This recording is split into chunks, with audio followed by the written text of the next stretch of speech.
जय माता दी भक्तों, आज हम नवरात्रा की कथा सुनेंगे जो माता को अति प्रिय है।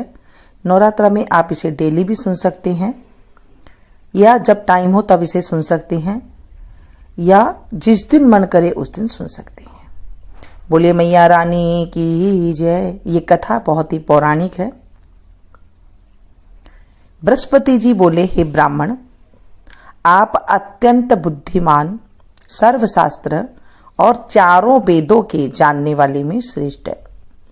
प्रभु कृपा कर मेरा वचन सुनो।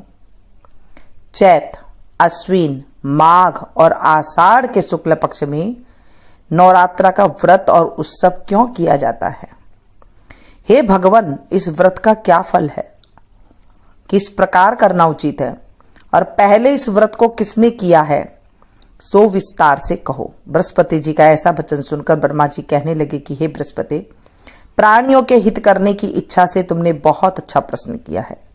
जो मनुष्य मनोरथ पुण्य करने वाली दुर्गा, महादेव, सूर्य और नारायण का ध्यान करते हैं वे मनुष्य धन्य हैं। यह नवरात्रा व्रत संपूर्ण कामनाओं को पूर्ण करने वाला है। इसके करने से पुत्र चाहने वाले को पुत्र, धन चाहने वाले को धन, विद्या चाहने वाले को विद्या और सुख चाहने वाले को सुख मिलता है। इस व्रत के करने से रोगी मनुष्य को रोग दूर हो जाता है और कारोबार में बंद हुआ मनुष्य बंधन से छूट जाता है। मनुष्य की तमाम विपत्तियां दूर हो जाती है और घर में संपूर्ण संपत्तियां आती है। बंध्या और काक बंध्या को भी इस व्रत के करने से पुत्र की प्राप्ति होती है। समस्त पापों को दूर करने वाले इस व्रत के करने से कौन सा मनोरथ है जो सिद्ध नहीं हो सकता? जो प्राणी इस अलभ्य मनुष्य की देह को पाकर भी नवरात्रा का व्रत नहीं करता है वह माता पिता से हीन हो जाता है और वह अनेक दुखों को भोगता है। उसके शरीर में कुष्ठ हो जाता है, अंगहीन हो जाता है, उसके संतानोत्पत्ति नहीं होती है, संतान उत्पत्ति में उसे दिक्कत आती है। इस प्रकार वह मूर्ख अनेक दुख भोगता है एवं इस व्रत को न करने वाले अभागे मनुष्य धन और धान्य से रहित होकर भूख और प्यास के मारे पृथ्वी पर घूमता फिरता है।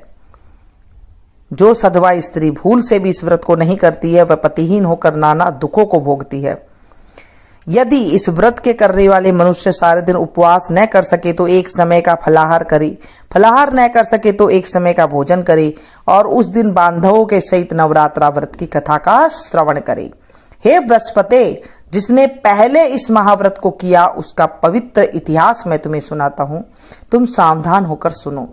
इस प्रकार ब्रह्मा जी का वचन सुनकर बृहस्पति जी बोले, हे ब्राह्मण, मनुष्य को कल्याण करने वाले इस व्रत के इतिहास को मेरे लिए कहो। मैं सावधान होकर सुन रहा हूं, आपकी शरण आए हुए मुझ पर कृपा करो। ब्रह्मा जी बोले, पीठत नामक मनोहर नगर में एक अनाथ नाम का ब्राह्मण रहता था। वह भगवती दुर्गा का भक्त था। उसके संपूर्ण सद्गुणों से युक्त मानो ब्रह्मा की सबसे पहली रचना हो ऐसी यथार्थ नाम वाली सुमति नाम की एक अत्यंत सुंदर पुत्री पैदा हुई। वह कन्या सुमति अपने पिता के घर बालकपन में अपने सहेलियों के साथ क्रीड़ा करती हुई इस प्रकार बढ़ने लगी जैसे शुक्ल पक्ष की कला बढ़ती है। उसका पिता प्रतिदिन जब दुर्गा की पूजा और होम किया करता था वह उस समय भी नियम से वहां उपस्थित होती थी। एक दिन वह सुमति अपनी सखियों के साथ खेलने लग गई और भगवती के पूजन में उपस्थित नहीं हुई। उसके पिता को पुत्री के ऐसे असावधानी देखकर क्रोध आया और पुत्री से कहने लगा, हे दुष्पुत्री, आज प्रभात से तूने भगवती का पूजन नहीं किया, इस कारण मैं किसी कुष्ठी और दरिद्र व्यक्ति के साथ तेरा विवाह करूंगा। इस प्रकार कुपित पिता का वचन सुनकर सुमति को बड़ा दुख हुआ और पिता से कहने लगी, हे पिताजी, मैं आपकी कन्या हूं, मैं सब तरह से आपके अधीन हूं, जैसे आपकी इच्छा हो मेरा विवाह कर सकती हैं, होगा वही जो मेरे भाग्य में लिखा है। मेरा तो इस पर पूर्ण विश्वास है। मनुष्य जाने कितने मनोरथों का चिंतन करता है पर होता वही है जो भाग्य में विधाता ने लिखा है। जो जैसा कर्म करता है उसको फल भी उसी कर्म के अनुसार ही मिलता है, क्योंकि कर्म करना मनुष्य के अधीन है पर फल देव के अधीन है। जैसे अग्नि में पड़े हुए तृणादि उसको अधिक प्रदीप्त कर देते हैं, उसी प्रकार अपनी कन्या के ऐसे निर्भयता से कहे हुए वचन सुनकर ब्राह्मण को और अधिक क्रोध आया। तब उसने अपनी कन्या को कुष्टी के साथ विवाह कर दिया और अत्यंत क्रुद्ध होकर पुत्री से कहने लगा, जाओ जाओ जल्दी जाओ, अपने कर्म का फल भोगो, देखे भला भाग्य के भरोसे रहकर क्या करती है। इस प्रकार से कहे हुए पिता के कटु वचनों से सुनकर सुमति मन में विचार करने लगी, अहो मेरा बड़ा दुर्भाग्य है कि मुझे ऐसा पति मिला। इस तरह अपने दुख को विचार करते हुए सुमति अपने पति के साथ वन में चली गई और भाग्यवश उस स्थान पर उन्होंने रात बड़े कष्ट से व्यतीत की। उस गरीब बालिका की ऐसी दशा देखकर भगवती पुण्य के प्रभाव से पूर्व में पुण्य के प्रभाव से प्रकट होकर सुमति से कहने लगी, हे ब्राह्मणी, मैं तुम पर प्रसन्न हूं, तुम जो चाहे सो वरदान मांग सकती हो, मैं प्रसन्न होने पर मनवांछित फल देने वाली हूं। इस प्रकार भगवती दुर्गा का वचन सुनकर ब्राह्मणी के कहने लगी कि आप कौन हो जो मुझ पर प्रसन्न हुई हो, यह सब मेरे लिए कहो, मैं अपनी कृपा दृष्टि से मुझ दीन दासी की कृतार्थ करो। ऐसा ब्राह्मणी के वचन सुनकर देवी कहने लगी कि मैं आदि शक्ति हूँ और मैं ही ब्रह्म विद्या और सरस्वती हूँ। मैं प्रसन्न होने पर प्राणियों के दुख दूर कर उनको सुख प्रदान करती हूँ। हे ब्राह्मणी, मैं तुझ पर तेरे पूर्व जन्म के पुण्य के प्रताप से प्रसन्न हूँ। मैं तुम्हारे पूर्व जन्म का वृत्तांत सुनाती हूँ, सुनो। तू पूर्व जन्म में निषाद भील की स्त्री थी और अति पतिव्रता थी। एक दिन तेरे पति निषाद ने चोरी की। चोरी करने के कारण तुम दोनों को सिपाहियों ने पकड़ लिया और ले जाकर जेल खाने में कैद कर दिया। उन लोगों ने तेरे को और तेरे पति को भोजन भी नहीं दिया। इस प्रकार नवरात्रा के दिनों में तुमने न तो कुछ खाया और न जल पिया। इस प्रकार के 9 दिन तक नवरात्र का व्रत हो गया। हे ब्राह्मणी, उन दिनों में जो व्रत हुआ उस व्रत के प्रभाव से प्रसन्न होकर तुम्हें मनवांछित वस्तु दे रही हूँ। तुम्हारी जो इच्छा हो सो मांगो। इस प्रकार दुर्गा के कहे हुए इस वचन को सुनकर ब्राह्मणी बोली, अगर आप मुझ पर प्रसन्न हो तो हे दुर्गे, मैं आपको प्रणाम करती हूँ। कृपा कर मेरे पति को कोढ़ से दूर करो। देवी कहने लगी कि उन दिनों में जो तुमने व्रत किया उस व्रत का 1 दिन का पुण्य अपने पति का कोढ़ दूर करने का अर्पण करो।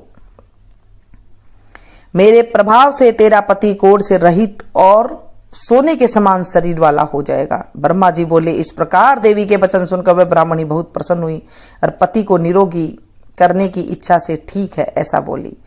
तब उसके पति का शरीर भगवती दुर्गा की कृपा से कुष्ठहीन होकर अति कांतियुक्त हो गया, जिसकी कांति के सामने चंद्रमा की कांति भी क्षीण हो जाती है।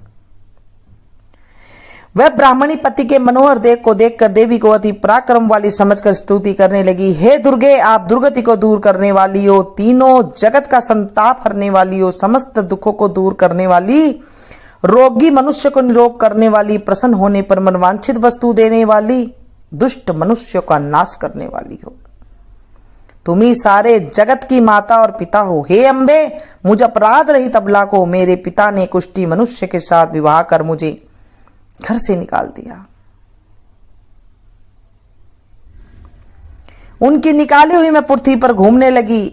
आपने ही मेरा इस आपत्ति रूपी समुद्र का से उद्धार किया है। हे देवी, मैं आपको प्रणाम करती हूँ, मुझ दीन की रक्षा करो।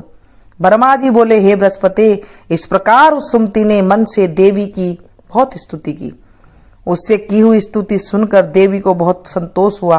अब ब्राह्मणी से कहने लगी, हे ब्राह्मणी, तेरे उद्दालक नाम का अति बुद्धिमान, धनवान, कीर्तिमान और जितेंद्रिय पुत्र शीघ्र ही होगा। ऐसा कहकर देवी उस ब्राह्मणी से फिर कहने लगी कि हे ब्राह्मणी, और जो कुछ तेरी इच्छा हो वही मनवांछित वस्तु मांग सकती है। ऐसा भगवती दुर्गा का वचन सुनकर सुमति बोली, हे दुर्गे, अगर आप मेरे पर प्रसन्न हो तो कृपा करके मुझे नवरात्रा व्रत विधि बतलाइए। हे दयावती, जिस विधि से नवरात्रा व्रत करने से आप प्रसन्न होती हैं उस विधि को और उसके फल को मेरे से विस्तार से वर्णन करो। इस प्रकार ब्राह्मणी के कहे वचन सुनकर दुर्गा कहने लगी, हे ब्राह्मणी, मैं तुम्हारे लिए संपूर्ण पापों को दूर करने वाली नवरात्रा विधि को बतलाती हूँ, जिसको सुनने से तमाम पापों से छूटकर मोक्ष की प्राप्ति हो जाती है।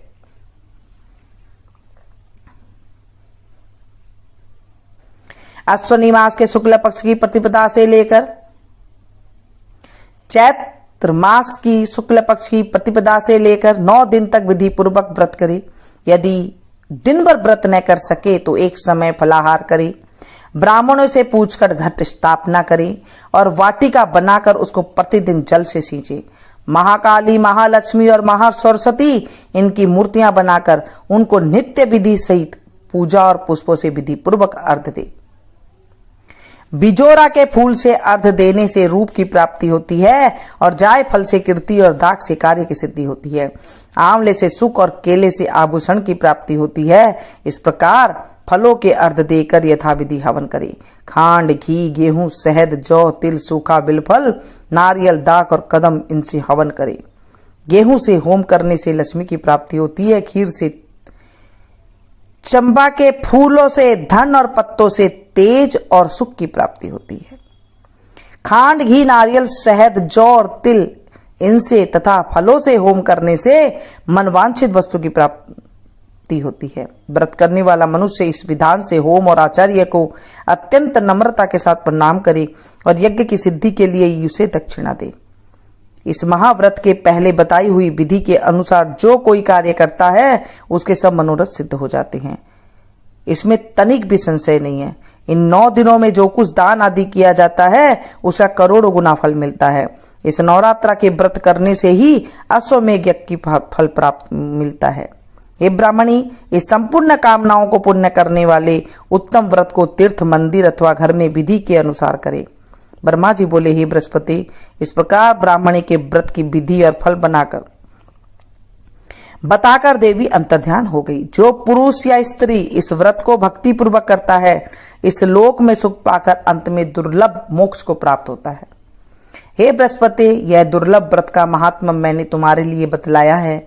ऐसे ब्रह्मा जी के वचन सुनकर बृहस्पति जी आनंद के कारण रोमांचित हो गए और ब्रह्मा जी से कहने लगे कि हे ब्राह्मण, आपने मुझ पर अति कृपा की है जो अमृत के समान इस नवरात्रा व्रत का महात्म बतलाया सुनाया। हे प्रभु, आपके बिना कौन इस महात्म को सुना सकता है।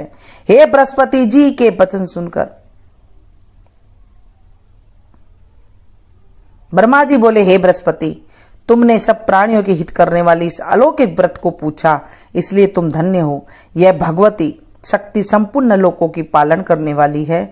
इस महादेवी के प्रभाव को कौन नहीं जानता है। बोलिए अम्बे मैया की जय, जगदम्बे मैया की जय, शेरा वाली माता तेरी सदा ही जय। मामूरा दे पूरी कर दे हलवा बांटूंगी, मामूरा दे पूरी कर दे हलवा बांटूंगी, मामूरा दे पूरी कर दे हलवा बांटूंगी। जोत जगा के सबको मना के मैं मनाऊंगी, हदर पे आऊंगी, मामूरा दे पूरी कर दे हलवा बांटूंगी। भक्तों, आज हमने माता की कथा का श्रवण किया है। माता की कथा का श्रवण करने से, सुनाने से, सुनने से, हुंकारा भरने से हमारे जीवन के कष्ट की निवृत्ति होती है। नवरात्रा में हम कुछ भी करते हैं, आप इस कथा को ज़्यादा से ज़्यादा शेयर कीजिएगा ताकि आपको भी सुनाने का फल मिल सके और आपको भी जो है कष्ट से निवृत्ति मिल सके। मिलती हूँ फिर से एक नई वीडियो में नई जानकारी के साथ। अगर आपने मेरे चैनल को अभी तक सब्सक्राइब नहीं किया तो प्लीज़ कर लीजिएगा। पास में जो बेल आइकन है उसे जरूर प्रेस कीजिएगा। इससे होगा ये जब भी जैसे भी मैं कोई वीडियो अपलोड करूँगी उसकी जानकारी आपको तुरंत मिल जाएगी और आप कोई भी वीडियो को मेरी मिस नहीं कर सकेंगे।